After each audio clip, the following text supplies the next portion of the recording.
This week on the SAF Report, we introduce you to JustKitchen. Now, it trades on the TSX under the ticker JK, and it's a company that's killing it in the ghost kitchen space. Now, what does that mean? We will find out, and we also learn why Taiwan has been such a successful place for this company to start. First, though, meet Jason Chen, the CEO of JustKitchen, who is no stranger to the food and beverage industry. I've been involved in the food and beverage business for some time, since 2013, and traditionally in the brick and mortars business. So we have, I'm a part of a group that owns 20 restaurants here in Taiwan, 6 in Hong Kong, and 1 in China. So got to know the F&B business quite well, and as far back as 2014, we really started noticing, with the apps kind of coming to being, and the delivery network being set up with the riders, we're kind of starting to see the market share being reallocated partly to delivery. So at that time, we started exploring. Okay, this is something that we knew that it was something that was going to be evolving into. It was a trend that was growing at a double-digit year over year. So that's when we first started taking notice, and by 2019, an opportunity came up for us to take over a central kitchen, roughly 18,000 square feet here in Taipei, Taiwan, where I live. So initially, we actually looked at the space to use as a common story for all our brick and mortar restaurants. But as we ended up, brick and mortars still require a lot of on-site prep. So having that, it just didn't really fit into our model. And at the same time, a lot of my friends from the Valley, Silicon Valley, and from North America, they were just happened to be visiting. And one friend who ended up being a co-founder, he actually founded the game Guitar Hero back in the day. Oh, wow. Kai. So he lives in the Bay Area, and so he's quite in the know with all the new technology, all the new sort of new trends, and he introduced me to the idea of a ghost kitchen. And because at that time, the former Uber CEO Travis Kalanick was starting out a ghost kitchen in the Bay Area, Right. And we thought that was a really interesting idea and started exploring in that direction. And as we found out, there were some things that the existing ghost kitchen model, as people sort of know it, which is large facilities subdivided, kind of the WeWorks model of kitchens. Right.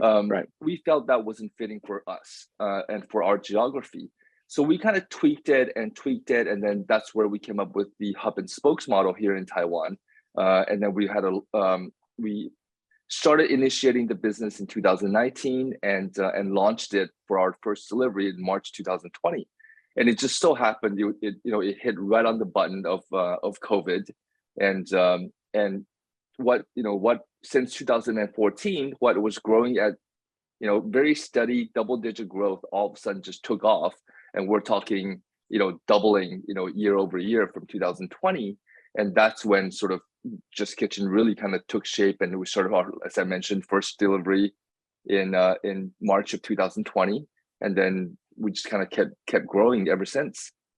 So, why ghost kitchens? Now, we really start to understand that kitchens are being underutilized, sometimes sitting for hours without any output. But that's not what happens at JustKitchen. A big part of the delivery content, sort of the restaurant, the merchant side, is coming from the brick and mortar restaurants. And because no kitchens are ever, seldomly are they ever 100% utilized. So there's downtime, there's time for them to prep for delivery. And especially during a time like COVID, when dining in wasn't an option. So in order to keep the doors and the lights on, restaurants opted for 100% on the delivery side. And I think what it did is it more than anything, it created a habit. It created a different lifestyle that people got used to. And one of the analogies I always made was, cars back in the 80s, there was, the hand crank with the window, and it didn't take more than 15 seconds to get a window down. It wasn't that physically exerting. But now, you never ever see that. And the thought of manually, putting a car window down is inconceivable. And I think it's kind of the same thing with delivery, because it's become so much of everyday life, and it's so convenient. I mean, I don't think it's ever going to replace dining in, but I think dining in it's an occasional thing, whereas I think the habitual change is actually in the cooking yourself. So people are opting not to cook for themselves and calling for delivery. And I think that's where the trend is kind of a lasting one. I don't see it as a trend. I think it's kind of something here to stay.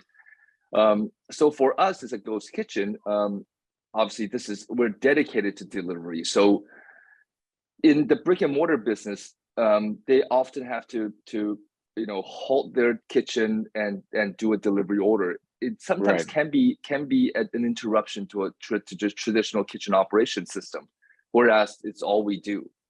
So in answering your question, we're dedicated to the space, and we're making it as efficient as possible for us to get a meal out within 8 minutes. It makes it as efficient as possible for the delivery service providers like DoorDash and Uber Eats, because the drivers and the riders show up, they don't have to wait around for the order, so they can do multiple trips within an hour, so it becomes much more economical for them. Therefore, it becomes a better partnership. And then for the consumers, they get there because we get it out of outdoor in 8 minutes. Delivery time takes anywhere between 15 to 20. It gets to the consumer's hands within 30 minutes, as opposed to a restaurant may take a little bit longer. So that's where kind of our niche is, and of course our hub and spokes model is it's a distribution model where our kitchen is in the network. So we will build a kitchen in where there's the most demand, and therefore covering as much space as possible. In Taiwan, we've got 24 kitchens. So we cover a lot more space than, say, a traditional restaurant that's got one space, or something even with a small chain with 5, 6 locations. We're a lot more covered. We offer a lot more coverage. Now, the proof is in the pudding, because the company's international partners list is very impressive, and it's growing, meaning that boardrooms are talking about this trend, and it's not going away, and they love JustKitchen. Taiwan, we felt Taiwan was a great sort of proof of concept location. Wide acceptance to varieties of different type of cuisine, densely populated. It's one of the key ingredients to a successful delivery ghost kitchen model, we believe. And a lot of younger populations, single person dwellings, where cooking is maybe a little less convenient when they're getting off work at 6 p.m. Stopping off the grocery store, cooking for one person just didn't fit. So demographically, I think it's a great location. Again, that density in population, I think, is key, because for the DSPs or the delivery service providers, for them to get more than one trip an hour, it becomes economically exponentially better for them. If they can do 3, 4 trips in an hour, the marketplace for them makes a lot more sense. So for all those reasons, and then on top of that, the supply chain is very built out here in Taiwan. We've got a lot of foreign brands, because within our portfolio, we have about 60% of our brands are proprietary, which means they're conceptually designed from beginning to commercialization within our own kitchens with our own chefs. But we do have 40% of our brands which are partnership brands with some international brand enterprises. So for them, having a built out supply chain is very important to make sure that quality assurance, quality control is in place. So for those reasons, that Taiwan was just an ideal place for us to build the model and make sure that the model works. Jason says his team is all about delivery, and their execution has been high growth quarter after quarter. I think where we have an advantage, or based off our experience, I think a lot of members of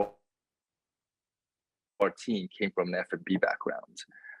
Because at the end of the day, we're delivering a food product. And when you want to represent certain brands in a new market or an existing market, there's that expectation to uphold their brand, brand equity, their sort of the value of the brand. So we take that very seriously.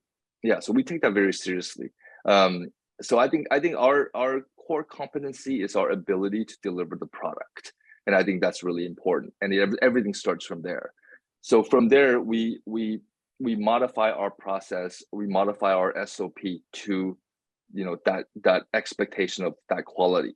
And in doing so, we try to find the best way to get the product out of our kitchens in 8 minutes. Like I said, how do we do that? How do we, do we blast chill? Do we pre-cook? Do we pre-prep?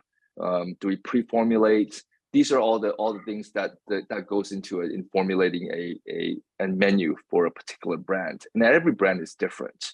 And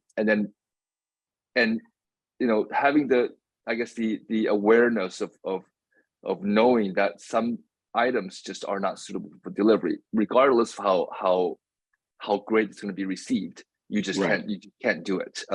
So knowing when to step away, I think it's a very important thing. So I think that's where we are very capable at. With the proven success in Taiwan, the company is expanding to new markets, making this an exceptional growth story. We believe wholeheartly growth is going to be in the new markets. The markets we're looking at is Southeast Asia, where the economic construction of the four-sided economy, as we call it, because there's the merchant side, which is the restaurateurs like ourselves. There's the delivery service providers. There's the rider, and then there's the consumer. So everything has to balance out. And when in a marketplace where labor cost is very high, like I said, and also food cost is rising globally, that's something that you have less control on. So what are the variables? It's labor, it's occupancy, real estate. How much does it cost for you to own or to rent or to build? With all those variables, we feel that places like Thailand, Malaysia, the Philippines have extremely good sort of cost input, where at the end of the day, everybody can win, because the consumer shouldn't be paying more. The restaurateurs or the merchants, the ghost kitchen operators like ourselves, we need our margins. The delivery riders need to get paid, and obviously the delivery service providers need their margin as well. So we feel that Southeast Asia is a prime market for where there's a four-sided marketplace and everybody can win. So that's our